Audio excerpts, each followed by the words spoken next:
To everyone watching this, thank you for giving me a few minutes of your time. Your attention means more than words can capture, and I promise this story will take you on an emotional ride you won't forget. I never thought a quiet evening could explode into chaos. One moment, I was staring at my laptop, reviewing spreadsheets for work, and the next, I heard her whisper through the half-open bedroom door. "I just need to see if you're really who you say you are. If you have any red flags." My heart skipped. It wasn't unusual for her to talk about trust, but the tone was different, sharp, distant, almost rehearsed. Before I could ask her what she meant, she left, saying she needed time to figure things out. I thought it was one of her emotional spirals, a temporary retreat that she always came back from. Days passed. I tried calling her, texting her, even emailing her work account, but nothing came back. My friends offered hollow reassurances. "She'll be back. Don't overthink it." But each night, I sat alone in our dimly lit apartment, imagining all the ways this could end. I wanted to believe in her, in us, but suspicion is a weed that grows silently until it strangles everything. Then came the first subtle sign. I noticed the laundry. Her favorite shirt was missing, not in the hamper, not in the wash. I brushed it off, thinking maybe she packed it to go somewhere, maybe to her mother's. But the unease settled like a stone in my stomach. I walked through the apartment slowly, every creak of the floorboards making me jump. Every framed photograph on the wall suddenly felt like a lie. I started replaying her words over and over in my mind. "Test me for red flags." The phrase gnawed at me. Was it a joke? A challenge? Or something darker I refused to admit? My friends told me I was being paranoid. I told myself I was being paranoid. But the mind doesn't obey reason when fear starts whispering. 3 weeks in, I decided to go through her things, not in anger, but in desperation. I needed answers. Her side of the closet was neat, meticulous as always, but her jewelry box, her drawer of personal notes, everything seemed untouched. Except for one small detail. A receipt from a hotel on the other side of town, dated the day after she disappeared. My fingers trembled as I held it. The numbers and letters blurred by my shaking. I didn't want it to mean anything, but I couldn't unsee it. Then I saw it. The note on the kitchen counter. Small, precise handwriting I knew by heart. "I'll be back soon. Don't worry."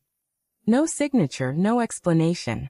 But the handwriting, the tone, it was cold, not her usual warmth, not the tender reassurance I was used to.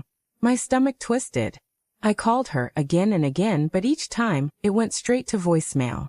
The next morning, I came home to find her keys still in the hook by the door. Her car wasn't in the driveway. That's when the gnawing fear became a scream inside me. My mind raced through every possibility. Had she left me? Was there someone else? The idea was unbearable. Yet every fiber of my body knew I couldn't ignore it.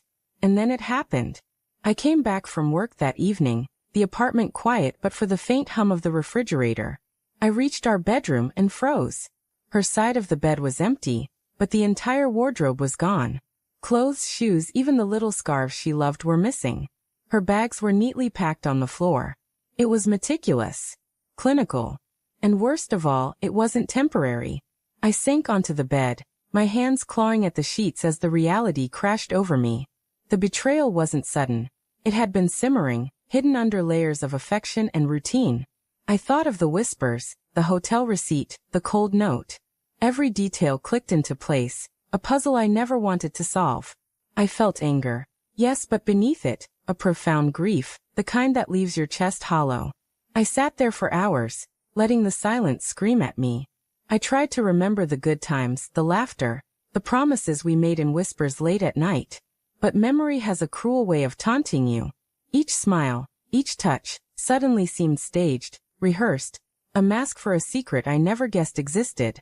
The next day, I found myself scanning her phone records on our shared account.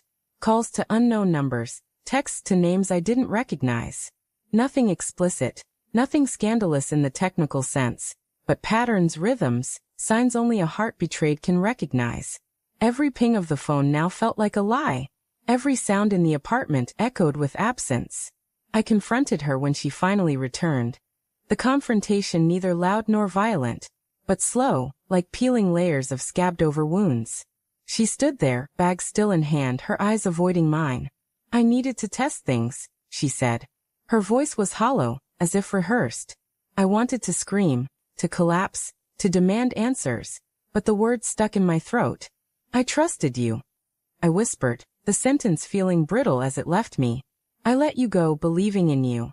And this was your test? My voice cracked, raw and brittle, carrying every hour of sleepless nights, every pang of suspicion, every moment I had hoped she would come back. She tried to explain, stumbling over excuses that sounded like rehearsed defenses. But the truth wasn't in her words. The truth was in the bags, the absence, the meticulous erasure of what we had shared. The betrayal wasn't dramatic. It was quiet, methodical, and that made it hurt worse. It made me doubt everything. Every smile, every promise, every whispered, "I love you," now felt like a shadow of a lie.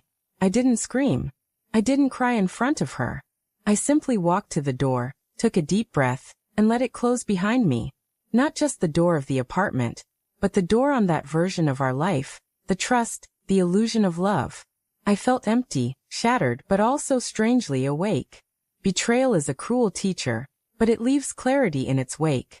Days later, I packed my own bags, not in anger, not in haste, but in careful reflection.